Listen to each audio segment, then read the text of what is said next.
খবর পড়ছি easy lifestyle YouTube চ্যানেলের পক্ষ থেকে। জানাবো এখনকার বিশেষ বিশেষ খবর। আর প্রতিনিয়ত দিনের বাছাই করা খবরগুলি পেতে অবশ্যই আমাদের চ্যানেলটি সাবস্ক্রাইব করে রাখুন। শুরুতেই হেডলাইন্স। আধার কার্ড ডিঅ্যাক্টিভেশন নোটিশে আতঙ্ক জামালপুরে। লোকসভার আগেই কি এনআরসি সিএ চালু হবে? বিস্তারিত জানুন। লক্ষ্মী ভাণ্ডারের বর্ধিত টাকা অ্যাকাউন্টে ঢুকবে কবে? জানালো পশ্চিমবঙ্গ সরকার। রসুনের দাম আকাশ ছোঁয়া, মধ্যবিত্তদের মাথায় হাত। এই মূল্যবৃদ্ধির কারণ ফাঁস, জানুন কবে থেকে দাম কমবে। চোপড়া নিয়ে কথা বলতে রাজভবনে গেলেন ব্রাত্য বসু, উল্টে রাজ্যপাল বলে বসলেন হুব্বা দেখব। এবার আমরা দেখে নেব বিস্তারিত খবর জানার আগে ছোট্ট একটা অনুরোধ, আপনি যদি এখনও চ্যানেলটি সাবস্ক্রাইব না করে থাকেন সাবস্ক্রাইব করে পাশে থাকা ঘন্টাটি বাজিয়ে রাখুন এবং প্রত্যেকে ভিডিওতে একটা লাইক করবেন এবং খবরটি শুনে আপনার ব্যক্তিগত মতামত ভিডিওর কমেন্টের মাধ্যমে জানাতে পারেন।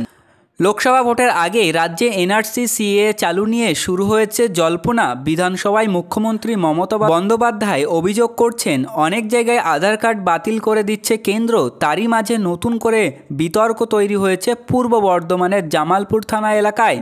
লোকসভা ভোটের আগেই বাংলাতেও সিএ এনআরসি নিয়ে বিজেপি রাজনীতি করতে চাইছে বলে গত বেশ কয়েকদিন ধরেই অভিযোগ করছেন মুখ্যমন্ত্রী মমতা বন্দ্যোপাধ্যায়। বৃহস্পতিবার বিধানসভায় মমতা অভিযোগ করছেন অনেক জায়গায় আধার কার্ড বাতিল করে দিচ্ছে কেন্দ্র যাতে মানুষ ভোট দিতে না পারে। তারই মধ্যে নতুন করে বিতর্ক হয়েছে পূর্ব বর্ধমানের জামালপুর থানার জৌগ্রাম আঝাপুর আবুজভাটির প্রায় ৮০টি পরিবারের কাছে এদিন আধার কার্ড ডিঅ্যাক্টিভেট করার চিঠি পৌঁছালো।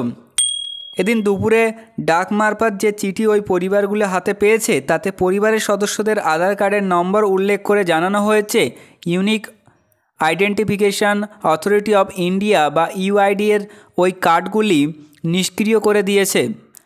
আধার কার্ড আবার চালু করতে হলে নিকটবর্তী ইউআইডিএআই অফিসে গিয়ে বা আধার সেবা কেন্দ্রে গিয়ে তাদের যোগাযোগ করতে বলা হয়েছে।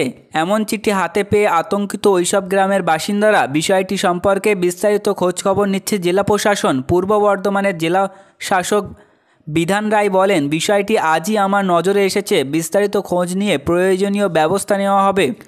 আধার কার্ড কর্তৃপক্ষ অন্য একটি সূত্রের ক্ষেত্রে ব্যাখ্যা করা হয়েছে 2010-2014 সাল পর্যন্ত যারা আধার কার্ড করিয়েছেন অনেক ক্ষেত্রে তারা প্রয়োজনীয় নথিপত্র জমা দেননি।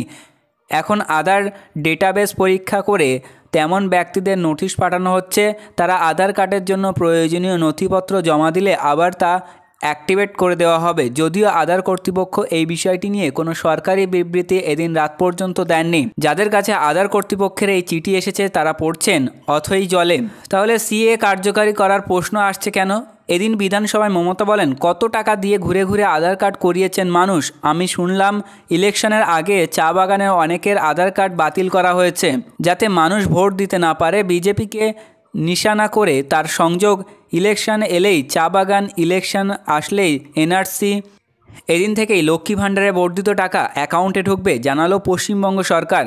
পশ্চিমবঙ্গ রাজ্যের মাননীয় মুখ্যমন্ত্রী মমতা বন্দ্যোপাধ্যায়ের ক্ষমতায় আসার পর একাধিক জনকল্যাণমূলক প্রকল্প চালু করেছেন। এই প্রকল্পগুলির মধ্যে অন্যতম একটি হলো লক্ষ্মী ভাণ্ডার।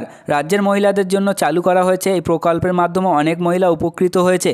এই প্রকল্পের দ্বারা দেশের মহিলারা মাসে 500 টাকা করে অনুদান পায়। তবে সম্প্রতি এই 500 টাকার অনুদান বাড়িয়ে 1000 টাকা করা হয়েছে, যা সাধারণ মহিলাদের জন্য নিঃসন্দেহে একটি সুখবর। সামনে আসছে লোকসভার ভোট, আর তারই আগেই যে মানুষের মন জয় করার জন্য এই জনকল্যাণমূলক কাজগুলি সরকার করেছে তা আর বলার অপেক্ষা রাখে না। বর্তমানে এই প্রকল্পের মাধ্যমে বাংলার প্রায় 2 কোটি মহিলা সুবিধা পাচ্ছেন।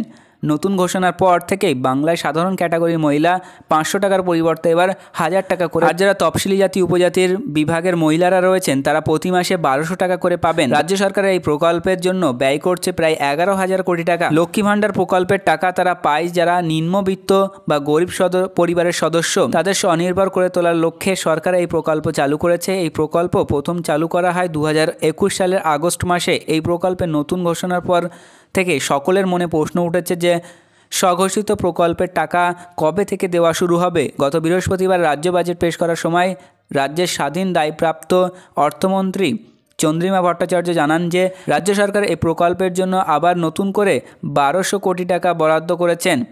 এখন এই প্রকল্পের মাধ্যমে রাজ্যের মোট 2,11,00,000 মহিলা উপকৃত হবেন। সরকারের ঘোষণা অনুযায়ী লক্ষ্মী ভাণ্ডার প্রকল্পের টাকা আগামী এপ্রিল মাস থেকে কার্যকর করা হবে, আর আবেদনকারীরা মে মাস থেকে এই প্রকল্পের টাকা পেতে শুরু করবেন। চোপড়ার শিশু মৃত্যুর ঘটনা নিয়ে বৃহস্পতিবার বোসের কাছে রাজভবনে স্মারকলিপি দিতে গিয়েছিলেন তৃণমূলের প্রতিনিধি দল। ছিলেন শিক্ষামন্ত্রী ব্রাত্য বসুও। তার কাছেই ইচ্ছা প্রকাশ করেন বোস। বারবার একে অপরের দিকে আঙুল তুলছেন, একে অন্যের বিরুদ্ধে অভিযোগ করছেন। এবার সেই শিক্ষামন্ত্রী ব্রাত্য বসু পরিচালিত ছবি হুব্বা দেখার ইচ্ছা প্রকাশ করলেন রাজ্যপাল সিবি আনন্দ বোস। বৃহস্পতিবার তার সঙ্গে রাজভবনে দেখা করতে গিয়েছিল তৃণমূলের প্রতিনিধি দল। তখনই রাজ্যপাল জানান তিনি হুব্বা দেখতে আগ্রহী।